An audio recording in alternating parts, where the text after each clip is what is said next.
আসসালামু আলাইকুম। সম্মানিত দর্শক। আশা করি আপনারা সবাই ভালো আছেন। আজকের ভিডিওতে আমি আপনাদের সঙ্গে এমন একটি বিষয় নিয়ে কথা বলতে চাই, যা এই মুহূর্তে আমাদের জাতীয় জীবনের সবচেয়ে জ্বলন্ত ইস্যু হয়ে দাঁড়িয়েছে। আজকের আলোচনাটি কোনো নির্দিষ্ট রাজনৈতিক দলের পক্ষে কিংবা বিপক্ষে নয়। বরং এটি পুরোপুরি জনস্বার্থের জায়গা থেকে। বর্তমান সময়ের প্রেক্ষাপটটা এতটাই সেনসিটিভ বা স্পর্শকাতর যে সাধারণ মনে হওয়া খুব ছোট একটা ঘটনাকে কেন্দ্র করেও বড় কোনো দুর্ঘটনা ঘটে যেতে পারে।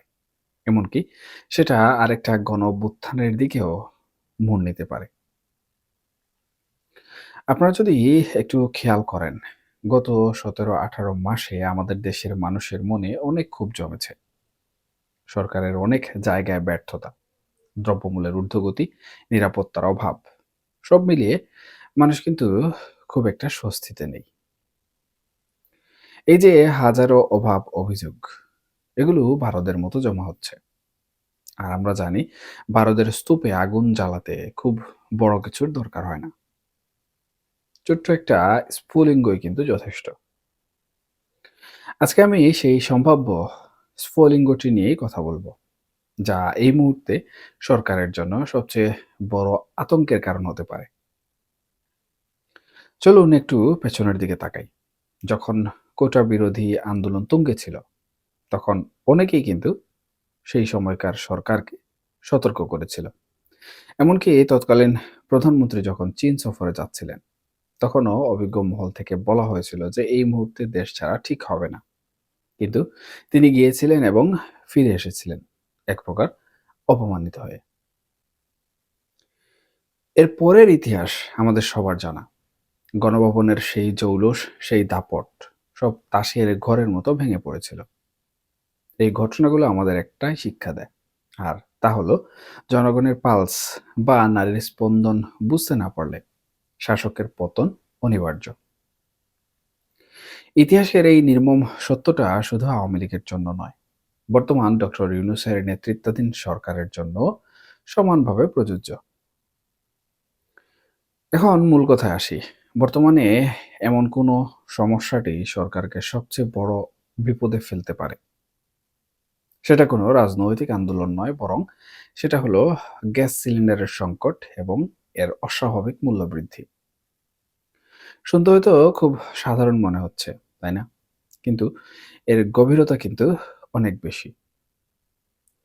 একটু ভেবে দেখুন, গত ৫-৬ বছরে আমাদের গ্রাম বাংলার জীবনযাত্রায় একটা বিশাল পরিবর্তন এসেছে। আগে গ্রামের মানুষ রান্নার জন্য লাকড়ি, গোবর বা লতাপাতা ব্যবহার করত।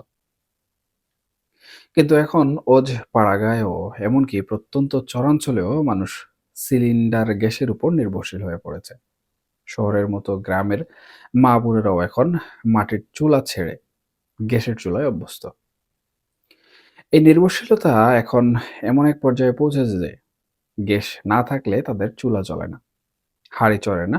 ঠিক এই জায়গাটাই এখন সবচেয়ে বড় সংকটের কারণ। একে তো সিলিন্ডার গ্যাসের দাম আকাশচুম্বী, তার উপর টাকা দিয়েও গ্যাস মিলছে না। ডিলারদের কাছে গ্যাস নেই, দোকানে গ্যাস নেই।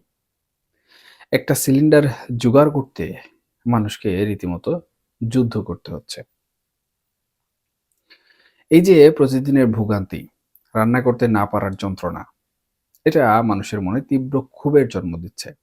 আর এই ক্ষোভটা কিন্তু কোনো রাজনৈতিক ক্ষোভ নয়, এটা পেটের ক্ষোভ, এটা অস্তিত্বের ক্ষোভ। ইতিহাস সাক্ষী, যখনই কোনো আন্দোলনে সাধারণ নারী ও শিশুরা যুক্ত হয়েছে, সেই আন্দোলন আর কোনো সরকার বা প্রশাসন নিয়ন্ত্রণ করতে পারেনি। আমাদের ২৪ জুলাইয়ের গণ-অভ্যুত্থানের কথাই ধরুন। যখন ছাত্র জনতার সাথে মা-বোনেরা নেমে এসেছিল, তখন কি সেটা আর আটকানো গেছে? যায়নি। ঠিক একই পরিস্থিতি তৈরি হতে পারে এই গ্যাস সংকটকে কেন্দ্র করে। আমরা যদি ফরাসি বিপ্লবের দিকে তাকাই, সেখানেও কিন্তু মূল বারোটা ছিল রুটির দাম বৃদ্ধি। পুরুষরা যখন ব্যর্থ হচ্ছিল, তখন প্যারিসের নারীরা রুটির বেলার বেলুন হাতে রাস্তায় নেমে এসেছিল।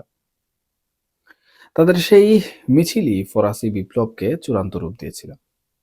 কারণটা কিন্তু খুব সোজাসাপটা ছিল। রুটির দাম বেড়ে গিয়েছিল। মানুষের খাওয়ার কোনো উপায় ছিল না। বাংলাদেশেও এখন পরিস্থিতি অনেকটা সেরকম। গ্যাসের অভাবে যদি মা-বোনেরা রান্না করতে না পারেন, সন্তানের মুখে খাবার তুলে দিতে না পারেন, তবে তারা আর ঘরে বসে থাকবেন না। আর ঢাকা শহরের ১ কোটি মানুষের মধ্যে যদি কয়েক লাখ নারী আর শিশু রাস্তায় নেমে আসে, তবে কোনো পুলিশ বা সেনাবাহিনী দিয়ে সেই স্রোত ঠেকানোও কিন্তু সম্ভব হবে না। এখন প্রশ্ন হলো, সরকার কি এই বিপদটা আঁচ করতে পারছে?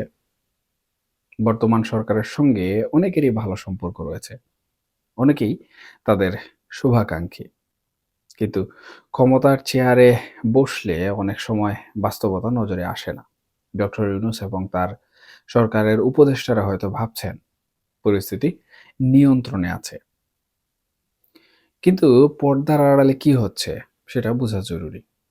প্রশাসনের ভেতরে, পুলিশের ভেতরে কিংবা আমলাতন্ত্রের ভেতরে কোথায় কার মনে কি চলছে তা বাইরে থেকে বোঝা কিন্তু বেশ কঠিন।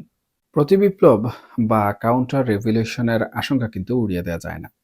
বিপ্লবের ইতিহাস বলে যেখানেই বিপ্লব হয় সেখানেই একটা প্রতিবিপ্লব হওয়ার সম্ভাবনা থাকে। রাশিয়ায় বলশেভিক বিপ্লবের পরও এমনটা হয়েছিল। লাতিন আমেরিকার দেশগুলোতেও এমনটা দেখা গেছে।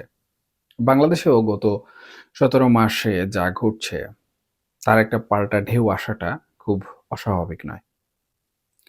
আর এই পাল্টা ঢেউ তোলার জন্য বিরোধীরা কিন্তু বসেনি। ভারত, পাকিস্তান বা আমেরিকার মতো পরাশক্তিগুলোও আমাদের পরিস্থিতির দিকে শকুনের মতো নজর রাখছে। তারা শুধু একটা সুযোগের অপেক্ষায় আছে। আর সেই সুযোগটা যদি এই গ্যাস সংকট তৈরি করে দেয়, তবে পরিস্থিতি সামাল দেয়া সরকারের পক্ষে অসম্ভব হয়ে পড়বে। সরকারের উচিত এখনই জরুরি ভিত্তিতে এই সমস্যার সমাধান করা। প্রয়োজনে সিএনজি পাম্পগুলো ৪৮ ঘন্টার জন্য বন্ধ রেখে হলেও বাসাবাড়ির গ্যাস সরবরাহ নিশ্চিত করা দরকার। পরিবহন বন্ধ থাকলে মানুষ হয়তো হেঁটে গন্তব্যে যাবে। কিছুটা কষ্ট হবে। কিন্তু পেটে ভাত না থাকলে, ঘরে রান্না না হলে মানুষ যে উগ্রমূর্তি ধারণ করবে, সেটা কোনোভাবে কিন্তু সামলানো যাবে না। শীতের এই সময়টাতে গ্যাসের সংকট আরো তীব্র হয়। তাই এখনই যদি কার্যকর পদক্ষেপ না নেয়া হয়, তবে সামনে কিন্তু বড় বিপদ। আমরা প্রায়ই বলি পচা শামুকে পা কাটে। বর্তমান সরকারের জন্য এই গ্যাস সিলিন্ডারের সংকটটি সেই পচা শামুকের মতো হতে পারে।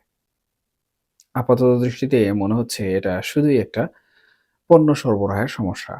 কিন্তু এর সাথে জড়িয়ে আছে কোটি, কোটি মানুষের আবেগ, ক্ষোভ এবং বেঁচে থাকার লড়াই। মানুষ যখন দেখে যে সরকার তাদের মৌলিক চাহিদা পূরণ করতে পারছে না, তখন তাদের আর হারানোর কিছু থাকে না।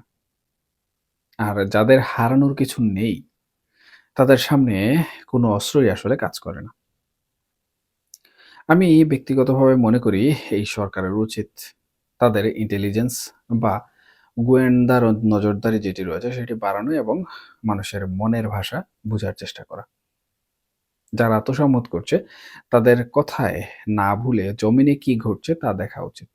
কারণ রাজনৈতিক প্রতিপক্ষকে হয়তো মামলা দিয়ে বা জেল দিয়ে দমিয়ে রাখা যায়, কিন্তু ক্ষুধার্ত মানুষের ক্ষোভকে কোনোভাবে কিন্তু দমানো যায় না।